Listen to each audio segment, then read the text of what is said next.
mendengar nama Gunung Krakatau, kita pasti akan langsung teringat akan cerita para orang tua dan pelajaran sejarah mengenai betapa dahsyatnya letusan gunung ini. Letusan Gunung Krakatau merupakan salah satu letusan gunung terdahsyat dalam catatan peradaban manusia modern. Letusan besarnya pada 1883 membuatnya terkenal hingga ke seluruh dunia.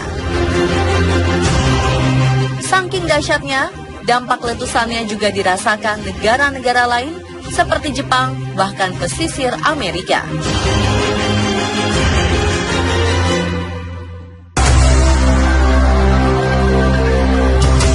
Saat ini kita dapat melihat sisa-sisa letusan Gunung Krakatau yang telah terbentuk menjadi gugusan kepulauan kecil, yaitu Pulau Sertung, Pulau Panjang, Pulau Rakata, dan Pulau Anak Krakatau. Di antara keempat pulau ini, hanya Pulau Anak Gunung Krakatau lah yang masih aktif dan terus tumbuh. Ada teori yang mengatakan bahwa sebelum terpecah menjadi 4 gugusan pulau, terdapat sebuah gunung api purba yang konon karena letusannya lah menyebabkan terpecahnya Pulau Jawa dan Pulau Sumatera. Benarkah demikian? Lalu bagaimana gambaran mengerikan pada saat letusan tahun 1883? Pemirsa, inilah sejarah Gunung Krakatau.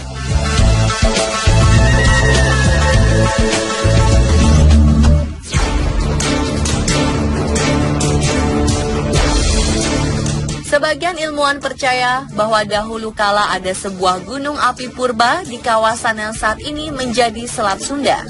Gunung api ini meletus dengan kekuatan yang sangat besar hingga mengakibatkan terpisahnya daratan Pulau Jawa dengan Sumatera.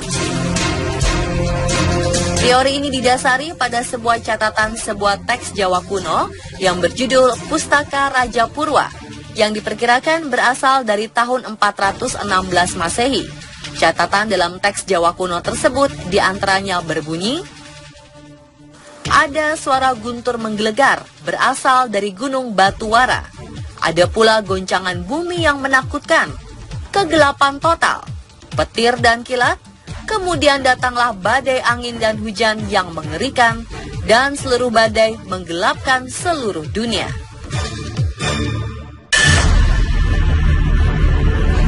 Sebuah banjir besar datang dari Gunung Batuwara dan mengalir ke timur menuju Gunung Kamula. Ketika air menenggelamkannya, Pulau Jawa terpisah menjadi 2, menciptakan Pulau Sumatera. Dari catatan ini, para ahli memperkirakan bahwa Gunung Krakatau pada awalnya bernama Gunung Batuwara.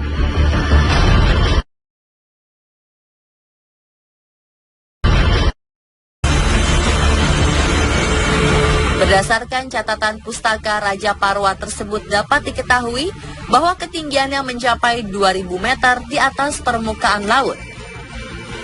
Dan letusan tahun 416 Masehi telah menghancurkan 3/4 bagian tubuh gunungnya, serta menyisakan bagian yang kemudian menjadi Pulau Rakata, Pulau Panjang, dan Pulau Sertung. Namun ternyata letusan besar ini pun bukan merupakan akhir dari teror Gunung Krakatau. Jauh di tengah keheningan Selat Sunda, Gunung Rakata terus tumbuh dan menjadi sebuah bom waktu.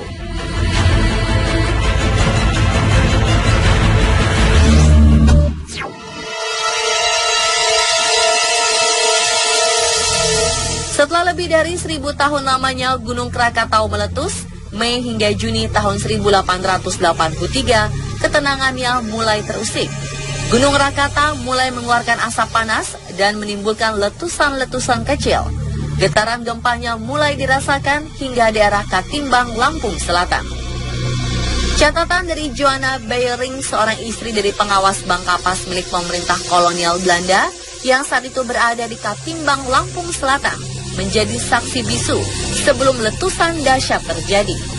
Di hari-hari terakhir sebelum letusan terjadi, kera dan burung tidak ada lagi yang tidur dan hinggap di pepohonan. Laporan para bawahan yang mengatakan semua ayam ternak perkebunan mereka tidak ada lagi yang mau bertelur. Pada 26 Agustus pukul 1 siang, letusan yang memekakan telinga terjadi. Tak lama kemudian air laut surut lalu menimbulkan gelombang tsunami yang besar.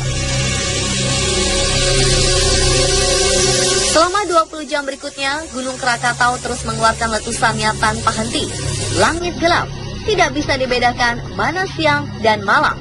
Abu vulkanik tersebar ke segala penjuru, diiringi dengan badai petir dan kilat tanpa henti. 27 Agustus 1883, hampir seluruh magma di perut Gunung Krakatau telah dikeluarkan. Hal ini menyebabkan runtuhnya tubuh Gunung Krakatau dan menumpahkan jutaan kubik material ke dalam laut. Akibatnya gelombang tsunami setinggi 40 meter menghantam pesisir selatan Sumatera dan Anyer di Pulau Jawa.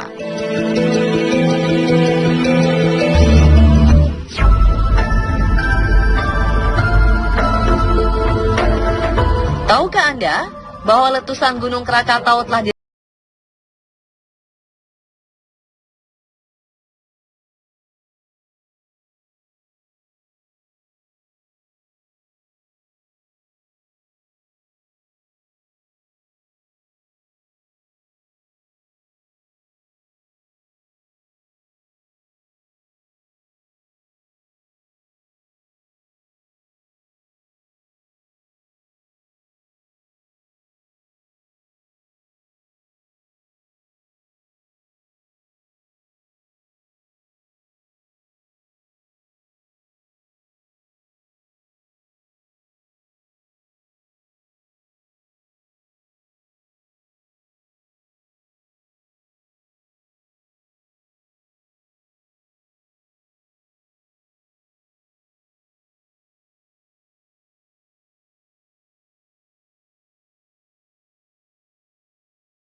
Tim on the spot berusaha mendapatkan kesaksian yang diceritakan secara turun-temurun dengan mendatangi lokasi pesisir dari daerah Raja Basa di Lampung Selatan, tepat di mana Joanna Bayerings berada saat Krakatau meletus pada Agustus 1883. Di sini kami bertemu dengan seorang sumber yang masih merupakan keturunan dari marga Raja Basa sebagai pemimpin adat di wilayah Raja Basa saat terjadinya letusan.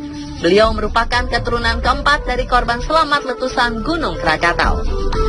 Jadi pada waktu Krakatau meletus itu, sebelum meletus gempa bumi yang begitu dahsyat, 3 hari berturut-turut dari hari Sabtu, hari Minggu sampai hari Senin.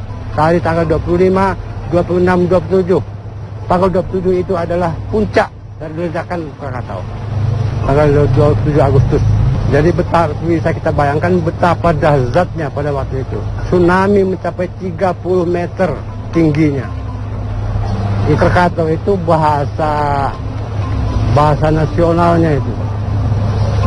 Karena mungkin nggak tahu apa namanya, tidak tahu logat Lampung Krakata, akhirnya Krakatau. Padahal Krakata. Karena lidahnya orang luar tidak sama dengan lidahnya orang Lampung, dari Krakata menjadi Krakatau. Jika dibandingkan antara penuturan kisah turun-temurun dari keturunan pribumi yang selamat dari letusan Krakatau dengan catatan yang dimiliki oleh pemerintah kolonial Belanda, ternyata ditemukan banyak kesamaan. Hal ini semakin mempertegas betapa dahsyatnya letusan Krakatau.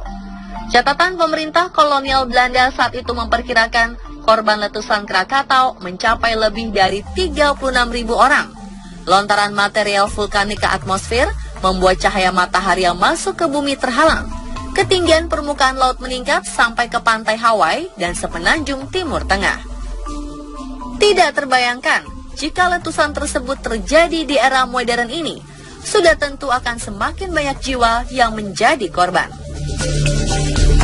Dan pemirsa, itulah sejarah Gunung Krakatau versi on the spot.